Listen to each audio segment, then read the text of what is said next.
नमस्कार मित्रों, हमने पिछले वीडियो में दीर्घ संधि के बारे में पढ़ लिया था। आज हम पढ़ेंगे गुण संधि के बारे में। देखिए, इसके जो सूत्र हैं उन सूत्र में सबसे बड़ी गलती होती है। एक सूत्र आता है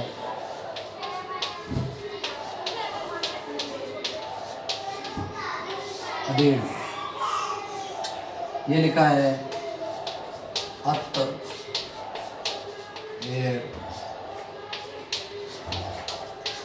गुण। अ का मतलब हमने बताया था अत आ जाता है, उसका मतलब केवल आत आ जाता है, उसका मतलब केवल आ।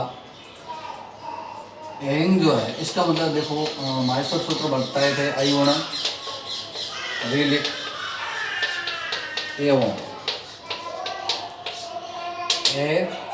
ए से लगाकर ड, यानी कि ए अ ए ओ, ये तीन जो होते हैं गुण संज्ञक होते हैं।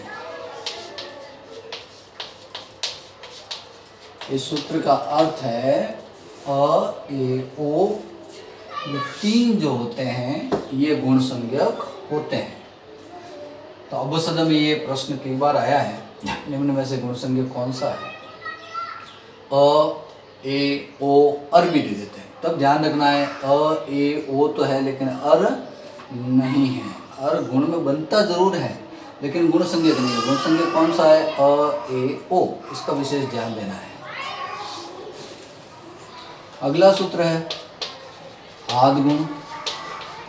ये जो सूत्र है गुण संधि विधायक सूत्र है। तो ये भी मुख्य प्रश्न है, गुण संधि विधायक सूत्र कौन सा है? जब दोनों ऑप्शन में देते हैं तब ध्यान रखना है आगे अ आ जाता है, इसका मतलब इसका अर्थ है अ ए ओ गुण संज्ञक होते हैं, और आद गुण लिखा हुआ आता है, इसका मतलब है गुण संधि विधायक सूत्र है। अब देखिए, हमने जो पहले पढ़े थे अ आ के बाद अ नहीं आ सकता क्योंकि वो आता है दीर्घ संधि में। तो अ आ के बाद आगे क्या आएगा? अ आ के बाद क्या आता है? ई। इन दोनों के स्थान पर एक नया अक्षर आता है, वो होता है ए। इन दोनों के स्थान पर जो नया एक आदेश होता है वो क्या होता है? ए। ठीक इसी प्रकार से हमने उच्चारण स्थान में भी पढ़ा था। इसका उच्चारण स्थान कंठ, इसका तल, दोनों से मिलकर ये बना है, तो इसका हो गया कंठ तल। कंठ उच्चारण स्थान, तालु उच्चारण स्थान, इसका हो जाएगा कंठ तालु उच्चारण स्थान। तो दोनों का समेकित रूप ये होता है। उसी प्रकार से अगर अ के बाद ऊ आ जाता है तो इन दोनों के स्थान पर ओ बनेगा। ये किस सूत्र से बनते हैं? अधेड़ गुण, मतलब ए ओ जो गुण संज्ञक होते हैं किस सूत्र से? अधेड़ गुण से। अब देखिए, अ आ के बाद अगर री आ जाए, इन दोनों के स्थान पर एक नया बनता है, उसे अर कहते हैं। और अ आ के बाद अगर री आ जाए, इन दोनों के स्थान पर जो बनता है उसे अल कहते हैं। और ये दोनों किस सूत्र से बनते हैं? पूर्ण रपर सूत्र से। पूर्ण रपर सूत्र से बनते हैं। ये चीजें आपको याद रखनी। अब हम इसके एक एक उदाहरण लेते हैं, जैसे नर प्लस ईश। देखिए, यहाँ पर अ आया है तो हम इसमें से अ बाहर निकाल देते हैं, यहाँ ये बाहर निकाल देते हैं। हमने यहाँ देखा अ ई मिलकर ए बनता है, तो इन दोनों के स्थान पर क्या बन गया? ए बन गया। और अगर हम इसको जोड़ दे, देखो न का न, र में ए स्वर चला गया रे, और स का स, क्या बन गया है? नरेश बन गया।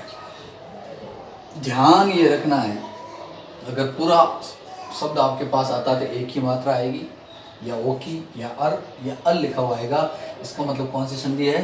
गुण संधि। कुछ उदाहरणों के द्वारा हम देखेंगे। अब देखिए, महा प्लस उदय, यहाँ आ ऊ आया। देखिए, इसमें से हमने आ निकाल दिया, इसमें से हमने ऊ निकाल दिया। दोनों के स्थान पर जो बनता है वो ओ है। हम इसको जोड़ देते हैं। देखो, म का म, ह में ओ स्वर आ गया, ओ द, ये बन गया महोदय, क्या बन गया? महोदय। वो आ गया है। अगला देखिए, ब्रह्म प्लस ऋषि, री मिलकर अर बनता है। ब्रह्म, इसमें से अ बाहर निकाल दिया, री पूरा बाहर आ गया, इसके स्थान पर क्या बन गया? अर बन गया।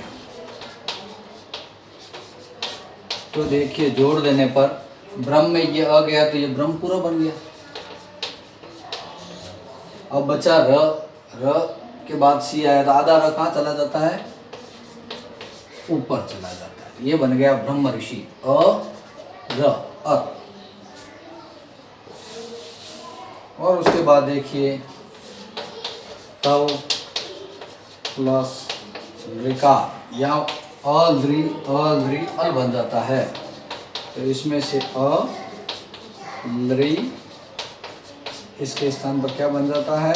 अल बन जाता है। देखिए त का त, व में ये अ चला गया, वह पूरा बन गया, ल आधा है और ये का, तो ये हो गया अल अल। ठीक है ना?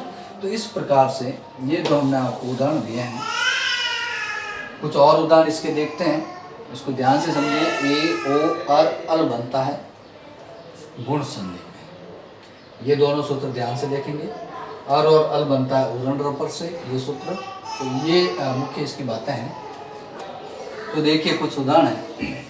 सबसे पहले हम देखेंगे मात्रा किसकी? ए की मात्रा है, तो मह तो आ ही गया है, ए की मात्रा आ गई और प्लस यहाँ पे स। ए की मात्रा के टुकड़े कैसे होते हैं? अ प्लस ई, अ प्लस ई। अब हम देखेंगे ई से ऐसा कोई शब्द नहीं होता, ई से ऐसा होता है, और मह कोई शब्द नहीं होता है, महा होता है। महा प्लस ईश बराबर महेश। देखो राकेश, इसमें भी ए की मात्रा है, तो इधर तो राग तो आ ही गया है, राग और प्लस इधर भी श आ गया है। ए किसका बनता है? अ आ प्लस ई से मिलकर, तो यहाँ तो ई आ गया है, वो भी कैसा आ जाएगा? बड़ा आ जाएगा, दीर्घ ई। अब राग प्लस ईस नहीं होता है, ये होता है राका प्लस ईस बराबर राकेश। अब देखिए गुडा का प्लस ईस, आ प्लस ई बराबर क्या होता है? ए होता है। देखो गुडा क, यहाँ तक तो आ गया, इन दोनों को मिलकर ए बना है, और ये क्या है? श, गुडा के श। ये अर्जुन के लिए प्रयुक्त होता है, नींद पर विजय प्राप्त करने वाले को गुडाकेश कहते हैं। अब देखिए आ प्लस ई बराबर ए होता है, तो यत का यत, इन दोनों की ए की मात्रा आ गई, और छम, यथेच्छम, इन सब पे किसकी मात्रा है? ये ए की। सर्व प्लस उदय, देखो अ और उ मिलकर क्या बनता है? ओ बनता है। यहाँ किसकी मात्रा आ गई? ओ की, और पीछे क्या बच गया? दय, सर्वोदय। नव प्लस उड, अ प्लस उ क्या होता है? ओ होता है, तो ये लगी ओ की मात्रा, और पीछे क्या आ गया? ढा, नवोढा। अब देखो यहाँ आया ओ की मात्रा, परीक्षोत्सव, तो यहाँ परीक्षा का तो यहाँ तक तो आ गया, परीक्षा नहीं होता, परीक्षा होता है। ओ किसका बनता है? पीछे ऊ आने पर बनता है उत्सव, परीक्षा उत्सव। महा प्लस ऋषि, महर्षि, इन दोनों के स्थान पर क्या बन गया? अर बन गया। अब देखिए यहाँ पर वर्षा प्लस ऋतु, हम इसको देखते हैं, इसमें से आ निकल गया, इसमें से री निकल गया, इन दोनों के स्थान पर क्या बन गया? अर बन गया। अब हम इसको जोड़ते हैं, व का व, स में ये अ चला गया, पूरा स बन गया। अब र बच गया है आधा, और तू बच गया है, तो र कहाँ चला जाएगा? तू के ऊपर चला जाएगा। यहाँ थोड़ा ध्यान दें, वर्षतु। उसके बाद आया है उत्तम ऋण, उत्तमान, उत्तम ऋण। देखिए यहाँ र आया है, इससे पहले यहाँ अ आया है, अर बन गया है ना भाई। र आया है, र से जस्ट पहले यहाँ क्या आ गया? अ स्वर आ गया है, अर बन गया है। इसका मतलब कौन सी संधि है? गुण संधि। तो पीछे क्या आएगा? री आएगा, आगे क्या आएगा? अ और आ आएगा। तो देखिए उत्तम तो आया हुआ है, ये री के स्थान पर यहाँ क्या आ जाएगा? र के स्थान पर री आ जाएगा ना, ऋण। अब उत्तम ऋण बराबर शब्द है, उत्तमा ऋण हो नहीं सकता, तो ये क्या होगा, उत्तम प्लस ऋण। और देखिए अ ऋ बनकर अल बनता है, अल बनता है, तो ये क्या बन जाएगा, तव लकार की जगह बन जाएगा मम लकार, मम लकार। तो ये जो उदाहरण है आप एक बार आप खुद मिलाएंगे, याद करेंगे, इसके जो सूत्र हमने बताए वो भी याद करेंगे। तो गुण संधि इतनी ही है, हिंदी में भी सेम टू सेम है, कोई परेशानी नहीं है। घर पे रहेंगे, सेफ रहेंगे, पढ़ाई करेंगे। अपने राजस्थान के मुख्यमंत्री अशोक जी ने कह भी दिया है कि भर्तियाँ सही समय पर हो, तो आप अपने लिए ज़रूर पढ़ें, समय निकालें। बहुत बहुत धन्यवाद आप।